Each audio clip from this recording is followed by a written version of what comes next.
وما لنا ألا نتوكل على الله وقد هدانا سبلنا ولنصبرن على ما آذيتمونا وعلى الله فليتوكل المتوكلون.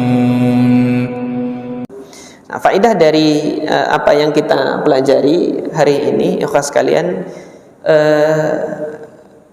inilah keindahan fikih. Keindahan fikih.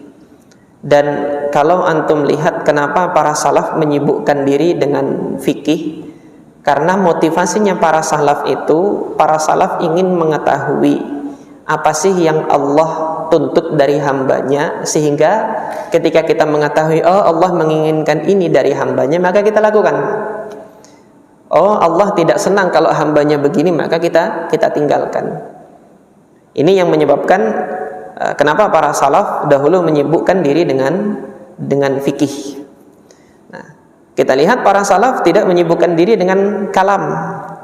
Apa ini maksud kalam di sini? Kalam ini yatakallamu 'ala Allah, berkalam, berucap-ucap, memperbincangkan, mendiskusikan tentang zat Allah Subhanahu wa ta'ala. Ini dahulu tradisi yang demikian ini sudah dimulai. Artinya berbicara tentang ketuhanan itu sebenarnya adalah warisan dari filsafat Yunani gitu loh. Jadi filsafat Yunani itu ada salah satu cabang pembahasan mereka itu namanya metafisika. Metafisika itu apa sih? Goib. Metafisika itu goib. Yang fisik itu yang ada fisiknya terlihat. Metafisika goib.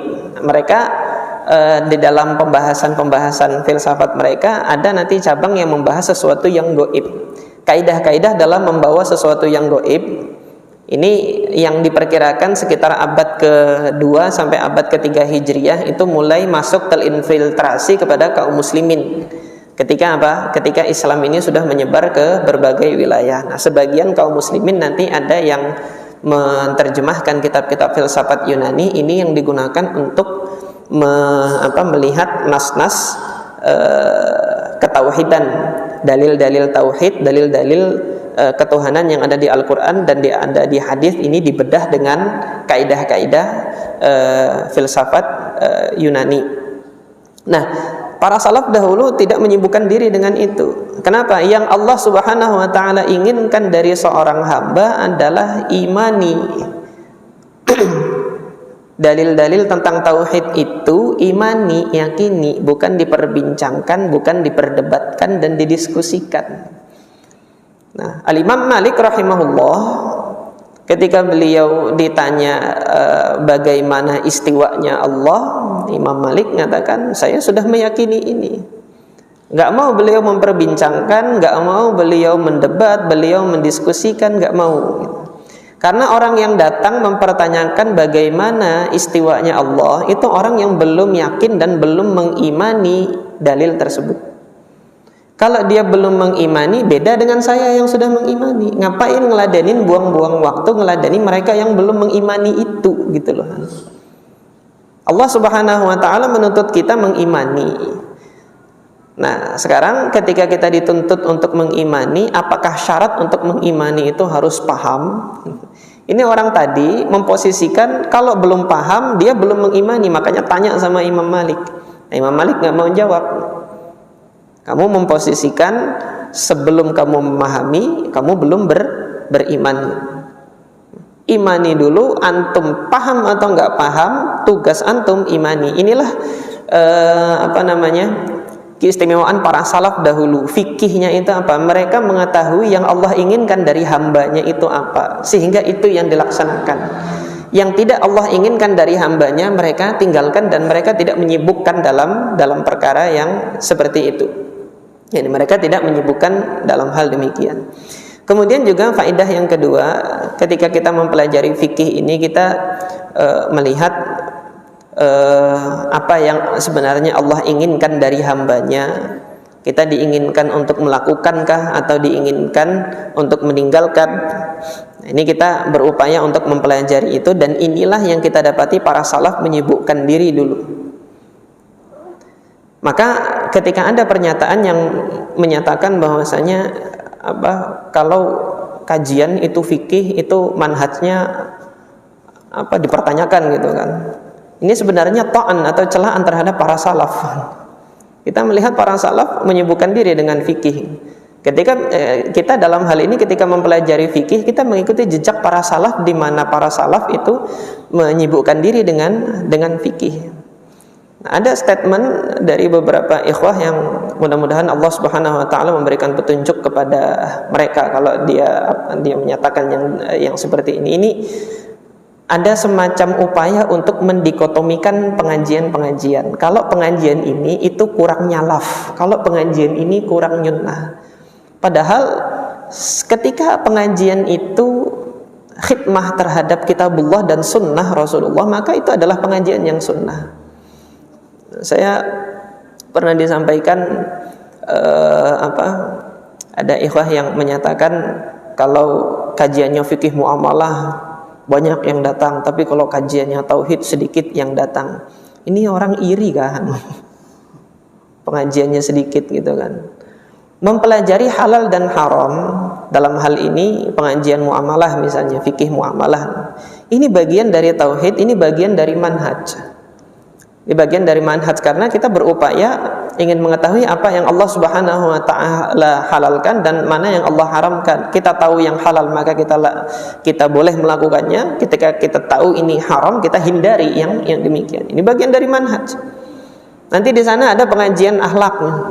Oh, kalau pengajian akhlak itu berarti bukan pengajian salaf. Oh, enggak seperti itu ya ikhwah. Para salaf ini adalah penghulu kita dalam berakhlak dan beradab. Jadi semua pengajian ini apapun dia judulnya, ketika dia didasarkan pada Alkitab dan Sunnah, dia berkhidmah kepada Kitab dan Sunnah, itu adalah pengajian yang didasarkan pada manhaj salaf. Tidak bisa nanti dikotomikan, dipisah-pisahkan. Kalau pengajian salaf itu yang berani teriak-teriak bid'ah itu baru pengajian salaf. Enggak seperti itu. Kalau memang berani teriak bid'ah, kenapa enggak berani direkam gitu? Sembunyi-sembunyi pengajiannya gitu kan. Takut diboikot, takut disuruh tanda tangan di atas materai gitu. Nah, ini ada permasalahan kalau yang demikian ini. Nah, ini satu pernyataan atau anggapan yang harus diluruskan bahwasanya para salaf ini dia menyibukkan diri dalam perkara-perkara yang Allah Subhanahu wa taala senangi. Nah, kita menggali hukum di dalam dalil-dalil sunnah, baik itu nanti dari Al-Quran maupun sunnah Nabi SAW, tidak lain kita luruskan niat kita karena kita ingin mengetahui mana yang Allah halalkan dan mana yang Allah haramkan. Ketika kita mengetahui yang halal, kita boleh melakukan. Ketika kita mengetahui yang haram, maka kita hindari yang demikian. Ini bagian dari manhaj. Kemudian kita mempelajari, hadir di kajian-kajian tauhid tentang ketauhidan dan keimanan kepada Allah Subhanahu wa taala. Kita ingin mempelajari pokok-pokok yang harus kita imani sebagai seorang muslim itu apa saja. Allah kalamkan demikian dalam Al-Qur'an, imani, selesai. Nabi SAW kabarkan melalui lisannya, kita imani. Oh, ini yang harus kita imani, ini yang harus kita imani. Di situ fungsi kita menghadiri majelis-majelis keimanan atau majelis tauhid. Kemudian ketika kita menghadiri majelis-majelis akhlak, majelis-majelis adab, bagaimana perangai kita, sikap kita, kita menunaikan hak saudara-saudara kita kaum muslimin, kemudian menunaikan hak teman-teman yang menganut agama yang lain, bagaimana kita bersikap dalam sosial kemasyarakatan. Islam mengatur itu, kita pelajari, kemudian kita praktekkan. Semuanya adalah bagian dari manhaj, semuanya adalah bagian dari sunnah. Karena sunnah itu apa sih? Sunnah itu ajaran. Sunnah itu ajaran Nabi. Bid'ah itu apa? Yang bukan ajaran Nabi itu bid'ah. Dia bukan ajaran Nabi itu bid'ah. Kalau dia ajaran Nabi maka itu sunnah. Nah, dalam hal ini sunnah itu ada yang secara nampak, secara zahir dicontohkan, diteladankan oleh Nabi. Nanti ada yang Nabi tidak menteladankan, tetapi ajaran Nabi mengizinkan untuk kita melakukannya. Ini Tidak terburu-buru kita vonis yang tidak ada contohnya dari Nabi itu sudah pasti bid'ah, enggak.